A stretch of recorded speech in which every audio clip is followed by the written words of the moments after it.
Hello, everyone. On this Sunday, 28th September 2025, I am Madam Anireju Erewa. Wherever you are in the world, I greet and welcome you to my channel, Anireju News. Please like, share, and subscribe. Mete wa Biafra de no. Mete wa Biafra de no. Asina he hit me megi. Mete wa Biafra de no. Akane hiora. Dule o. Mete wa Biafra de no. Omotosho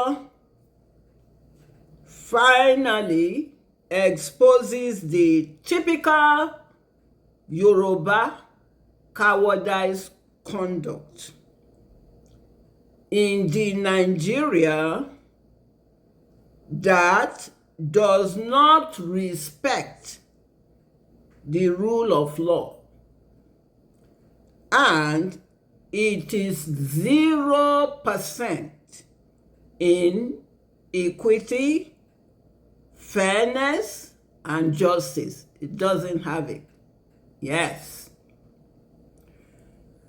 At this point, Yoruba should be viewed the number one enemy of Eastern region, Biafra, that British and Fulani uses as a stumbling block, that Omotosho has been using his Abuja court to display since he was assigned Mazi Nnamdi Kanu case. Yes, I was very skeptical myself. Yeah, because there was some controversy about him. When I did a search about him, the fact that he is even a very close friend of Yensin Winke, who hated Nnamdi Kanu, despised Biafra alone, should tell anyone that Omotosho wasn't honest, as he's playing out now.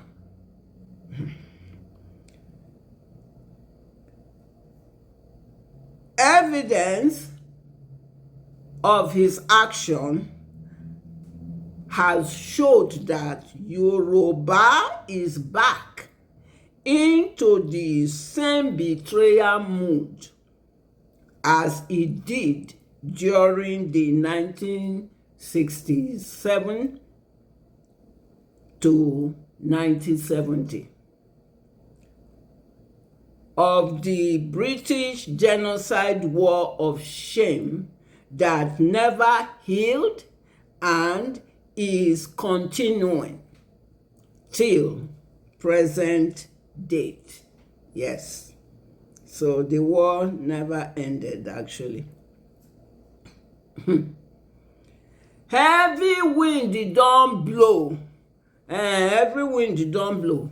Yoruba partner in crime, Yansh, don't open, no. Yes, it don't open. For the purpose to betray Eastern region, Biafra trust. Now remember, this is what Yoruba did. That's what they did. And they are back into it again. Okay, we'll continue. What played out on 26 September 2025 in the two-faced Omotosho Abuja court is history repeating itself of how Yoruba would always stab Biafra back and pierce Eastern region ribs to pieces. Enough is enough. Yes, it's enough with Yoruba disastrous, dangerous game playing in the damnable OIC, Nigeria.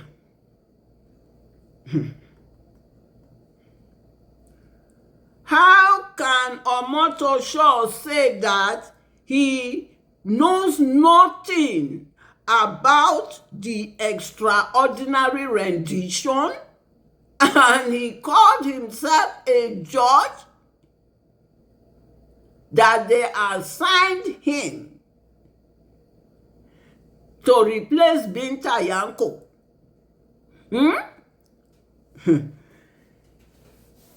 He said he has no idea about it.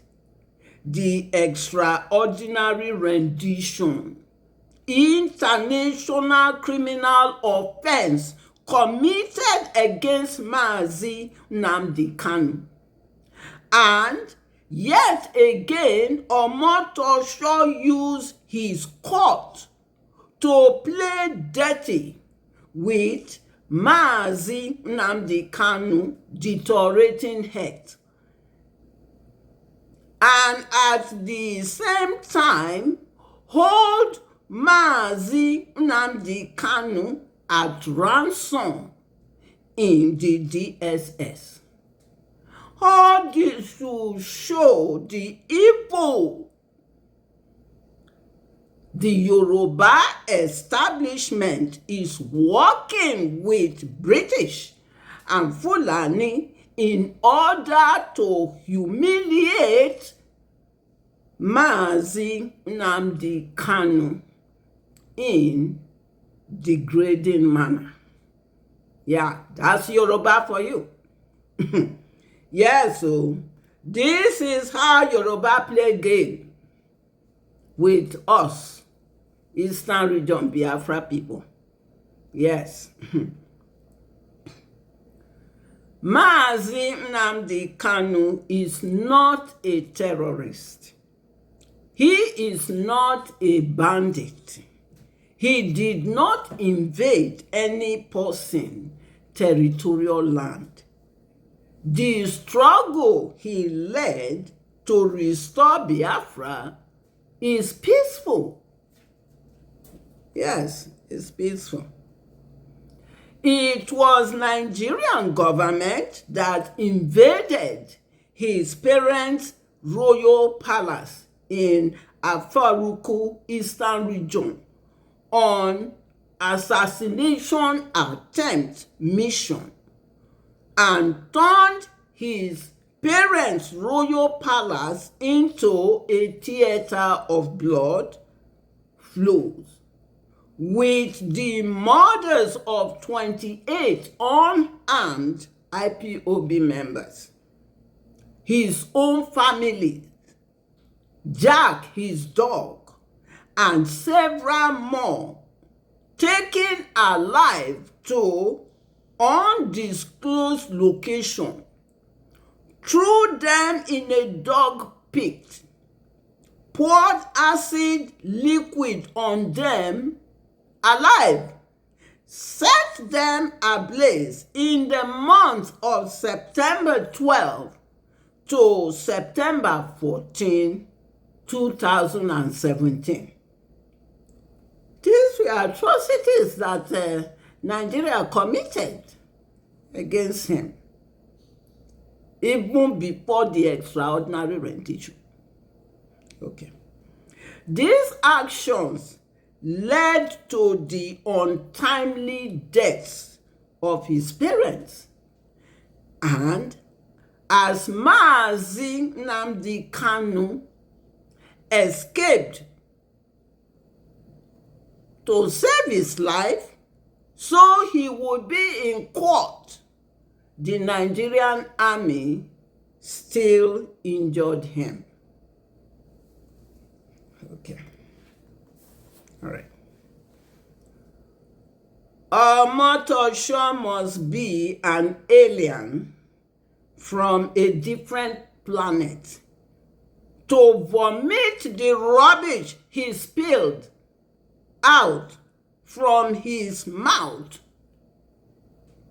on his bench, that he is not aware of all the criminalities, violations that British Fulani Yoruba committed against him and are still committing against him.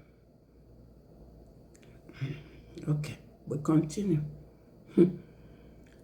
Mazi Nnamdi Kanu only used his microphone to spread the gospel of truth about the Fulani Yoruba death dungeon Nigeria, to send a message of why Biafra must exit the British Fulani Yoruba OIC Nigeria.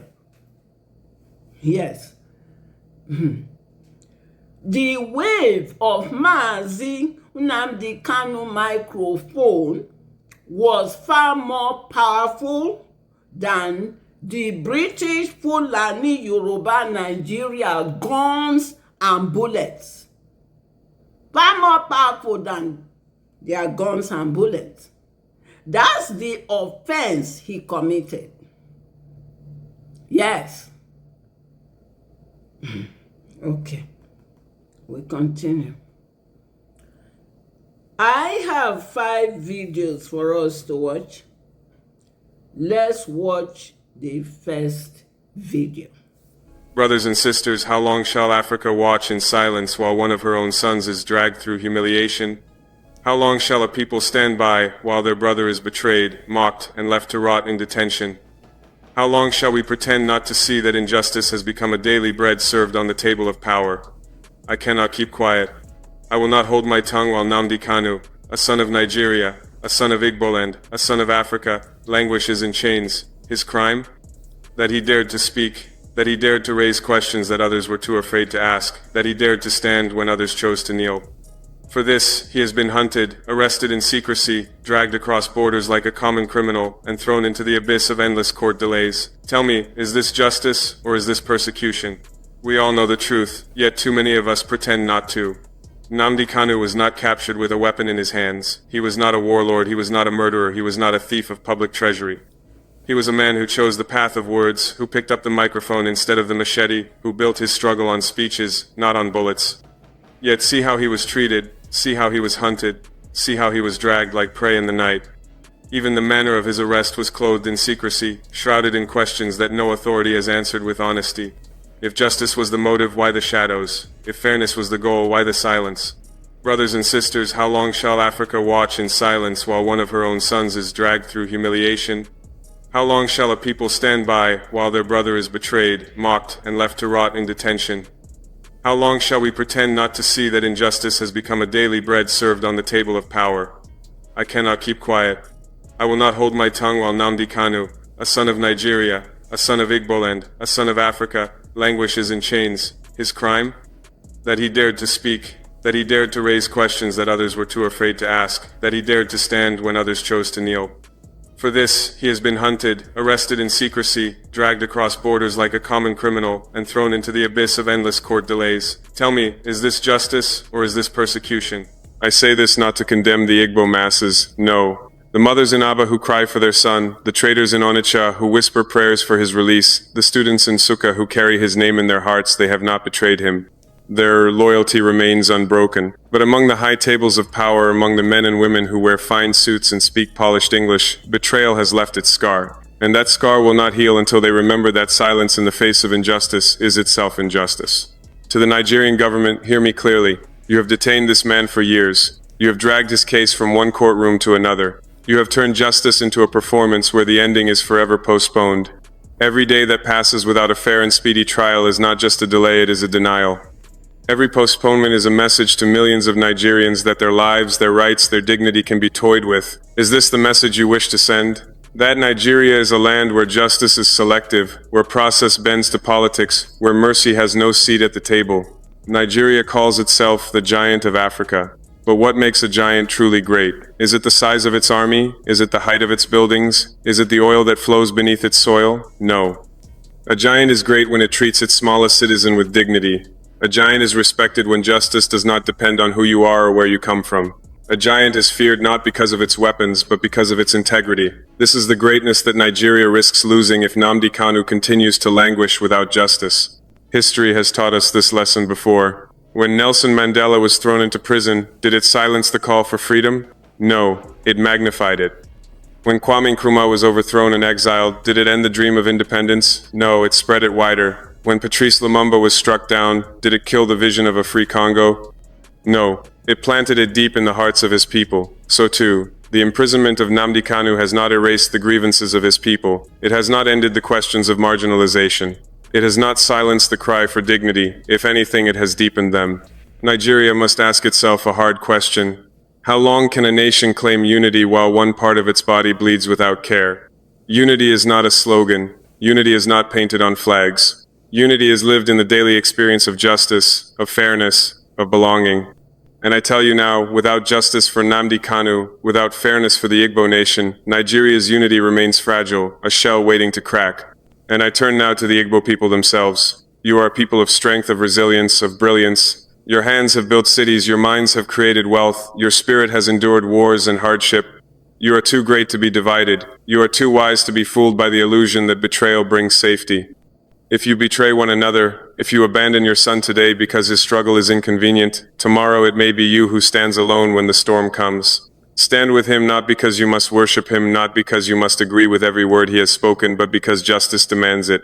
Because history will ask you, when your brother was taken, did you stand or did you hide? To Africa and the world I say this, do not call this only an internal Nigerian affair. It is an African question. It is a human question. When one man is detained unjustly, it touches us all. When one people cry against marginalization and we close our ears, we betray not only them but ourselves. We cannot speak of Pan-Africanism in the morning and ignore African suffering in the night.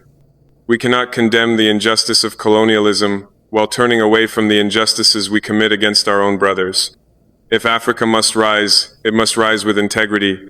If Africa must be respected, it must first respect itself, and that begins with how we treat dissent, how we treat minorities, how we treat the voices that challenge us. I did not come here to light a fire of hate. I came here to pour oil on the lamp of truth so that it may shine brighter. You have seen the video and heard how Torres, the president of Burkina Faso, called for the release of Mazi Nnamdi Kanu. Yeah. Let's watch the second video. Nigerians, one of Nnamdi Kanu lawyer, Barrister Aloy Ejimako and Barrister Masue, don finally come update us about wetin happen for inside court today about this Nnamdi Kanu matter. The full details, what you need to know about wetin happen for inside court today, you go hear am for inside this video. And they also talk about what they will do next. But the way one lawyer come also tell you out of this particular update of Nnamdi Kanu, now wetin make this video now dey trend. Listen to the end so you go understand everything they go on for inside this background here, and also share the video so that more people will like see they follow with this Mazi Nnamdi Kanu matter. They go see here the latest update today. Today be on the 26th of September 2025. Mazi Nnamdi Kanu, the defendant, to enter his defense. It's not a pronunciation of guilt or not guilty. So that is why it's called a no-case submission. So the judge made a ruling that there's a prima facie evidence that needs to be explained. So in common parlance, it calls on him to come and mount his own defense. But there is the other aspect of the ruling that concerned extraordinary rendition. That very one is one that compounded us, because the extraordinary rendition of Mazi Nnamdi Kanu is so open and notorious two international institutions or two separate panels of the United Nations have made pronouncements regarding his extraordinary rendition and called for his unconditional release. Nigeria is a member of the United Nations and therefore bound to consider that and implement that decision. And in Nigeria here, 3 courts have made similar pronouncements. First was by the Federal High Court of Umuahia, which awarded him 500 million naira. And the Court of Appeal also pronounced that he was a victim of extraordinary rendition. And in the Supreme Court, the same Supreme Court that sent this case back to trial, reached the same conclusion, that he was a victim of extraordinary rendition. And all these things are of the record. They are all in the file. And we remember when this trial was being conducted, these very documents were tendered in evidence. So it compounded us, it confused us, that the court now made a pronouncement that the extraordinary rendition had no evidence before the court, that no evidence of it was submitted before the court. And you remember, least but not the last, recently a Kenyan High Court made the same pronouncement.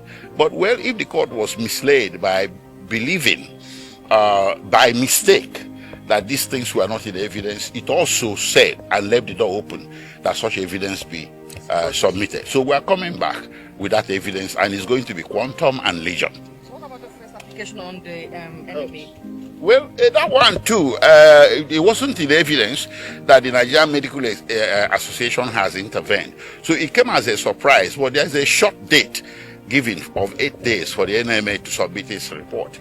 So somebody is ill, you know, I don't think NMA is going to change much of that. But I think the judge wanted to leave the record open to admit every possible evidence regarding this matter.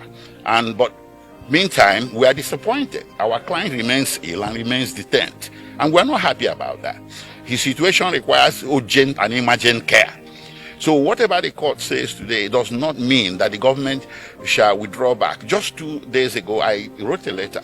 A private hospital has also expressed readiness to admit him here in Abuja. For security reasons, I won't mention the name of the private hospital. But the government, if the government appears to have issues with taking him to the national hospital, we have given them an option of a private hospital also here in Abuja. So it's safe to say that the application to be transferred to the National Hospital was rejected? Rejected? No, it's pending. Yes. One other information. It hasn't been rejected. It's pending.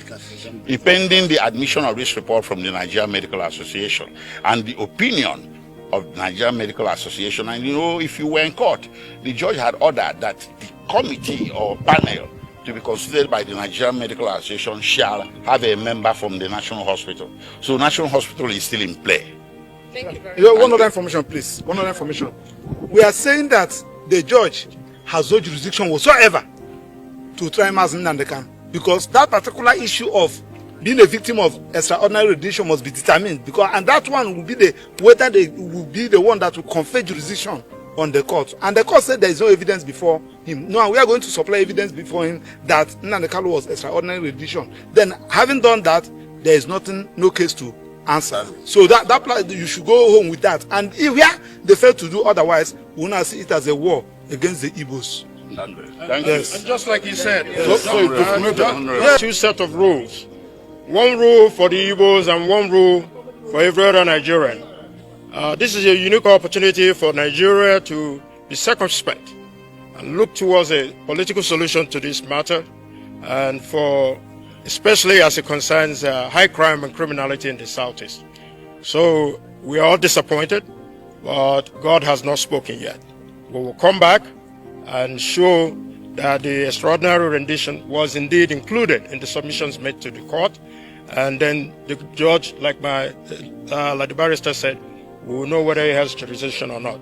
But for the Igbo people, this is your time to rise up and to speak up and to say enough is enough. Enough is enough. You have seen the video clip and heard the legal team press conference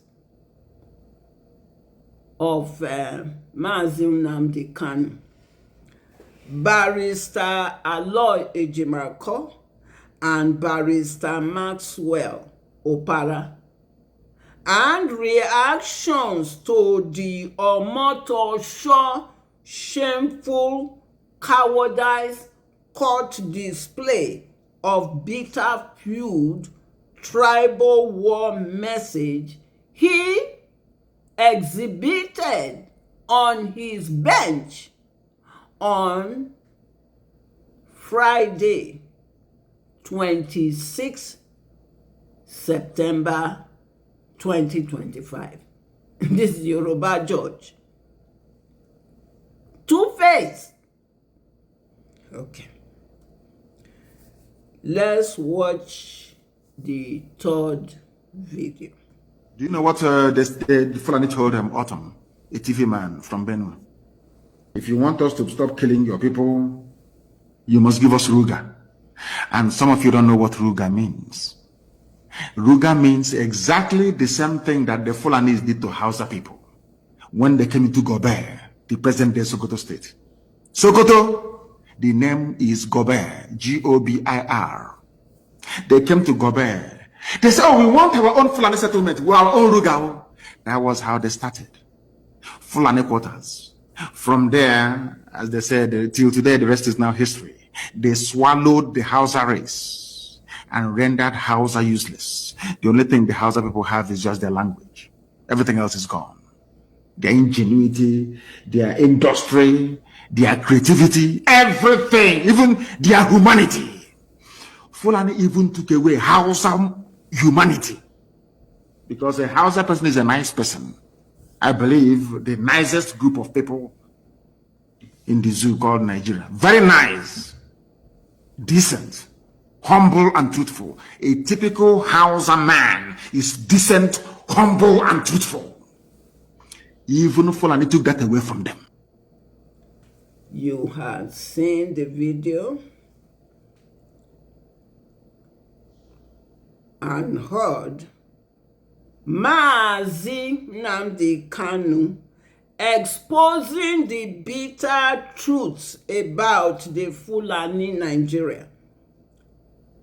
This is the offense he committed that the British, Fulani and Yoruba conspired about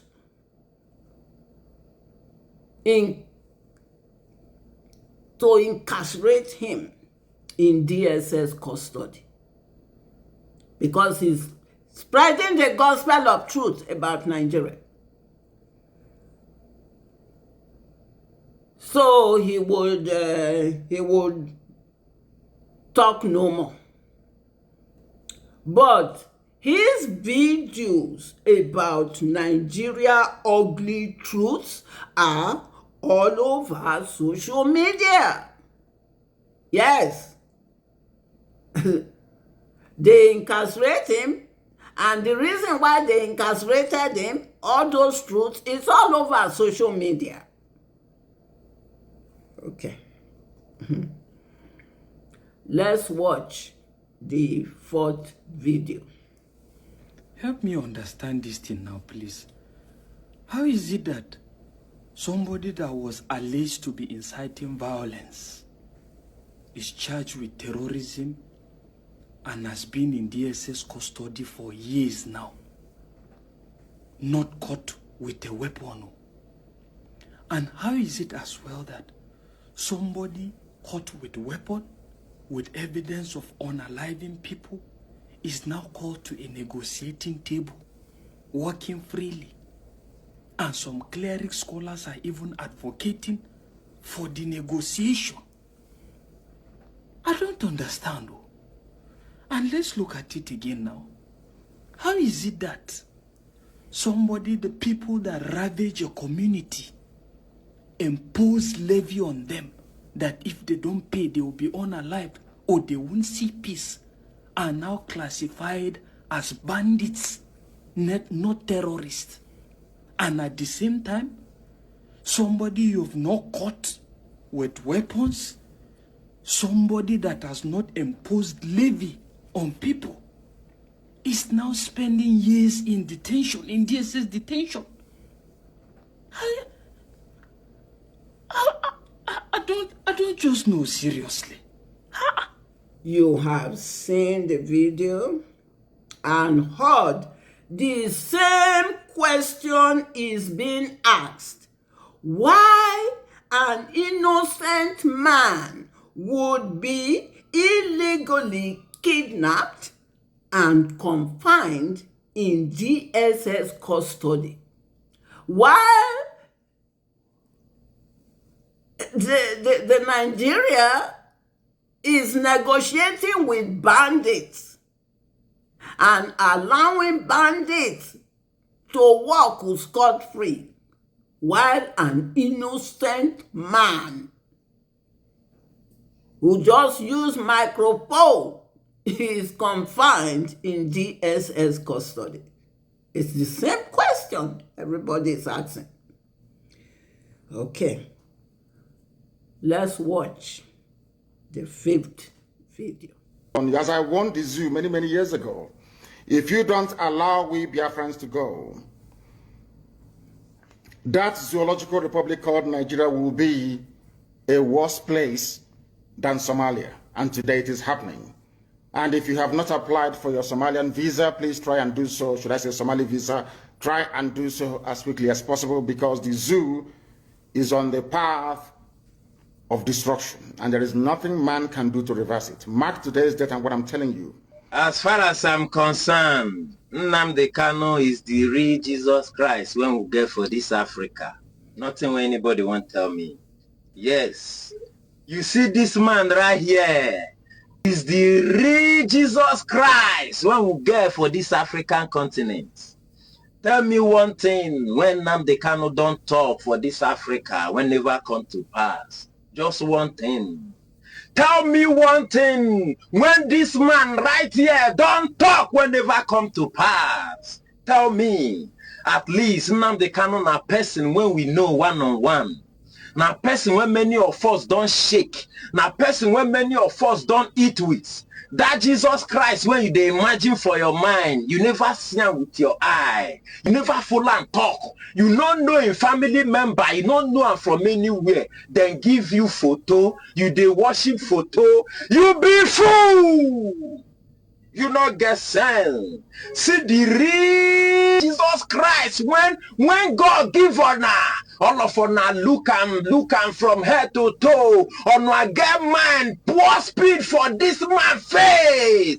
Shame to all of una. This man, when you dey see so, he get the time when this man come outside, tell all the whole Nigeria to get ready. Say this kind of thing when they happen for Benue, they come. This man tell everybody, gather yourself, mobilize yourself to defend yourself. All of us look down on this man. Some say this man they smoke it go for UK. Today, everything when this man talk, now it dey happen. All of us be fool for this country. We not get sense. We get Jesus Christ for our domot. We dey look for the one where they say he come from Israel. Shame to all of us now. How they talk this thing now, all of us they look and like say play. If like say don't go smoke again. Before many of us go realize what here they talk for here, the whole world go down and leave us. You have seen the video and heard exactly why enemies of Biafra hated Mazi Nnamdi Kanu for speaking the truth. This program is about the hatred exhibited towards Mazi Nnamdi Kanu because he spoke truth, the bitter truth. Yes. So you heard, and that's a Yoruba man who's very angry about what they are doing with him because he spoke the truth. Okay. All right. So you'll find that there are few Yorubas who are truthful. I even have some as followers in my program. Okay. Omotosho, he don yagbe and rub it all over himself in his Abuja court. Earlier this year, British government summoned Yoruba elders to a secret meeting in London, UK. The Yoruba elders were instructed to team up with Fulanis to ensure that Biafra does not exit Nigeria. The condition British gave to the cowardice Yoruba elders is that Yoruba will now be the forefront leaders of Africa. You know, they came from North Americas in the 12th century. So now British want to make Yoruba to be leaders of the forefront leaders of Africa now. And so to ensure that Biafra does not exit Nigeria, that's a wishful thinking. Yes, it's a wishful thinking, which the Yoruba Omotosho is already exhibiting. Okay, we'll continue. You know, I used to think so highly of Yoruba. Yes, I used to think very highly of Yoruba. I used to think that Yoruba has dignity. But now I know that Yoruba not get dignity at all. Yoruba not get am. Yes, Yoruba una not get dignity. Una not get dignity. Yoruba is but a puppet of Fulani and British. Honestly, yes. What an eye-opener it is for me. Yoruba should go take a look at themselves in a mirror to see what they are up against. This is not the era of divide and conquer anymore. That has passed. In this present time now, this is the era where Eastern region eye is open and they are coming together. So Yoruba, go and take a look at the mirror and begin to figure what you are up against. Yes. Okay. Forget the Igbo governor political jobbers who have given their dignity and destiny away to British, Fulani, and Yoruba strangers.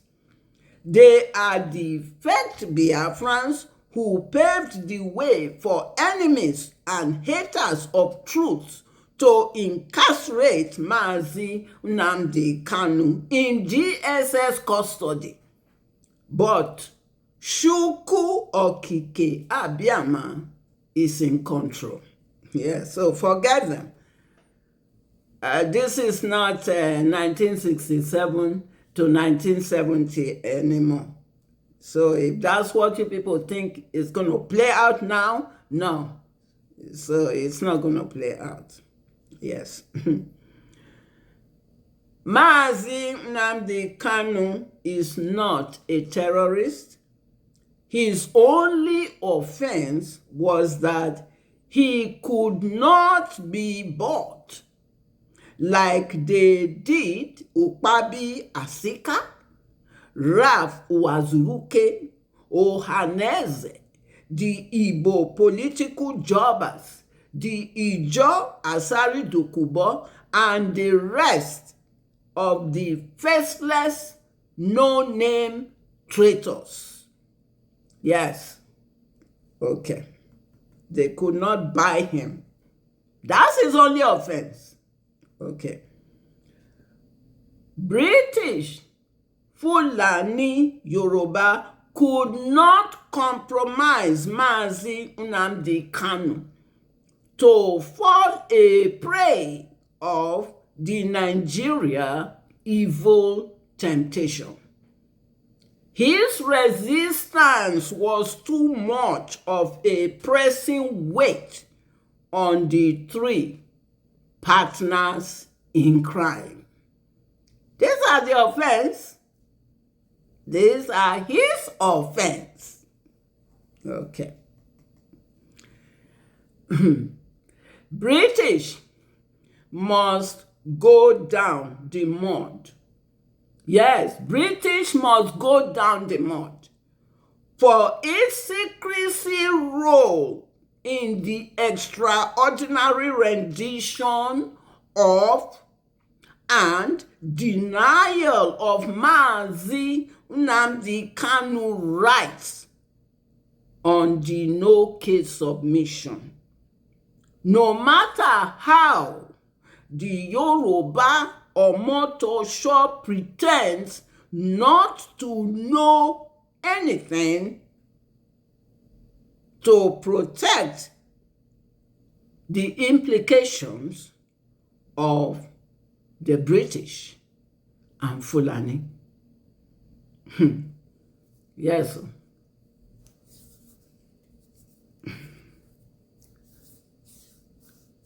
Free Mazi Nnamdi Kanu unconditionally. Don't hold him there anymore in DSS custody. Yeah. Thanks for watching. See you next time in Anireju News. If you would like to support humanitarian causes, you may donate via Cash App. You may also visit Anireju News online shop for t-shirts, pens, mugs, and other souvenirs.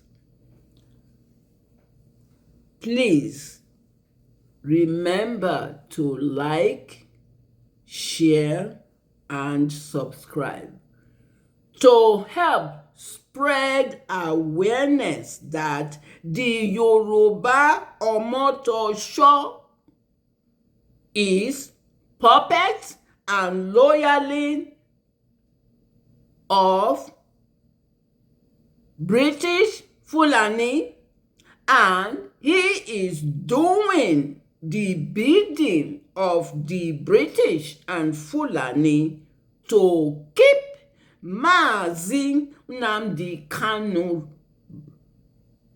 confined in the DSS. A violation of his rights.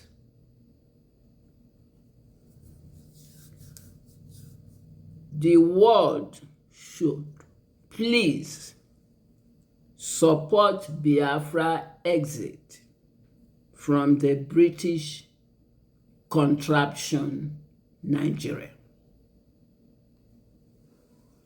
Thank you.